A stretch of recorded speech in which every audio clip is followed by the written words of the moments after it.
মাঝে মাঝে প্রশ্ন শুনি যে বিদেশিকে দিয়ে দেওয়া হচ্ছে। চট্টগ্রাম বন্দরে নিউ মুরিং কন্টেইনার টার্মিনাল বা এনসিটির ব্যবস্থাপনা বিদেশি কোম্পানিকে দেয়া হবে কিনা তার পক্ষে বিপক্ষে বিতর্ক আরও জোরালো হয়ে উঠেছে।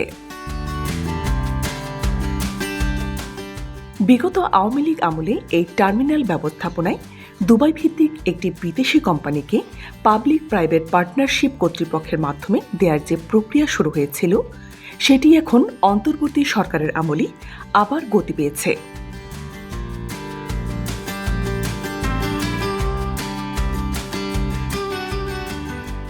এমন খবরে অনেকেই এর বিরুদ্ধে সোচ্চার হচ্ছেন। যদিও বিপিপি কর্তৃপক্ষের প্রধান নির্বাহী কর্মকর্তার কার্যালয় জানিয়েছে এ নিয়ে একটি সমীক্ষা এখন চলছে। প্রধান উপদেষ্টা অধ্যাপক মোহাম্মদ ইউনুস ও তার প্রেস সচিব শফিকুল আলম সাম্প্রতিক সময়ে বন্দর নিয়ে যেসব বক্তব্য দিয়েছেন তা থেকে অনেকেই ইঙ্গিত পাচ্ছেন যে নিউ মুরিং টার্মিনালের ব্যবস্থাপনার দায়িত্ব বিদেশি প্রতিষ্ঠানকেই দেওয়া হচ্ছে।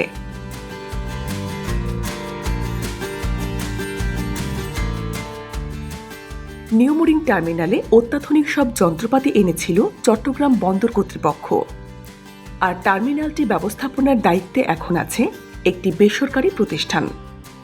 চট্টগ্রাম বন্দরের পরিচালনা পর্ষদের সাবেক সদস্য মোহাম্মদ জাফর আলম বলেছেন, বন্দর ব্যবস্থাপনার দায়িত্ব অভিজ্ঞ ও দক্ষ বিদেশি প্রতিষ্ঠানকে দেওয়া এখন বৈশ্বিক ট্রেন্ড বা প্রবণতা। ফলে বিদেশি প্রতিষ্ঠানকে কাজটি দেওয়া হলে তারা যেন বন্দরের কানেক্টিভিটির আওতায় বন্দর থেকে দিরাশ্রম পর্যন্ত ডেডিকেটেড কন্টেইনার করিডোর এবং দিরাশ্রমে একটি আইসিটি বা ডিপো নির্মাণে পর্যাপ্ত অর্থ বিনিয়োগ করে সেটিও নিশ্চিত থাকা উচিত বলে বিশেষজ্ঞরা মনে করেন।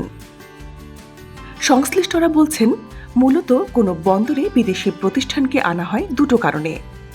এর একটি হল বিনিয়োগ পাওয়া আর অন্যটি হল দক্ষতা বৃদ্ধি।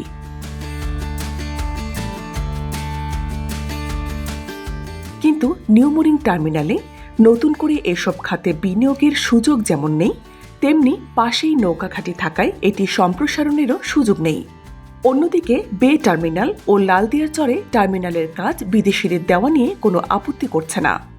এর কারণ হল সেখানে জেটি নির্মাণ সহ বিভিন্ন খাতে বিনিয়োগ ও সুপার স্ট্রাকচার আনার সুযোগ আছে। 700 কোটি টাকা দিয়ে 20 বছর আগে এই টার্মিনাল করা হয়েছে। 3,500 কোটি টাকার যন্ত্রপাতি দিয়ে পরিচালিত হচ্ছে। কেউ বিদেশি অপারেটরের প্রয়োজনীয়তা বোধ করেনি।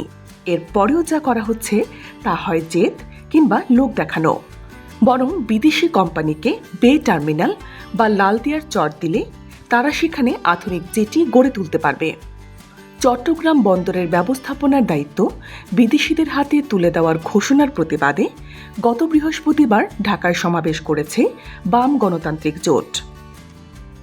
তারা বলছে, দেশের টাকায় সবকিছু করে এখন বিদেশিদের হাতে টার্মিনালটি তুলে দেওয়ার সিদ্ধান্ত রহস্যজনক ও চক্রান্তমূলক। বন্দরের কাজ বিদেশি প্রতিষ্ঠানকে দেওয়া হবে আত্মঘাতী এবং এটি অন্তর্বর্তী সরকারের কাজও হতে পারে বলে মন্তব্য করেছেন বিপ্লবী ওয়ার্কার্স পার্টির সাধারণ সম্পাদক সাইফুল হক। তিনি বলেন, বন্দরে আধুনিক প্রযুক্তি আনা হয়েছে, দেশীয় ব্যবস্থাপনায় এটি লাভজনকও। তাহলে বিদেশি প্রতিষ্ঠান কেন? এর সাথে নিরাপত্তা ও সার্বভৌমত্বের প্রশ্নও আছে। সরকারের উচিত হবে এ ধরনের সিদ্ধান্ত থেকে সরে আসা।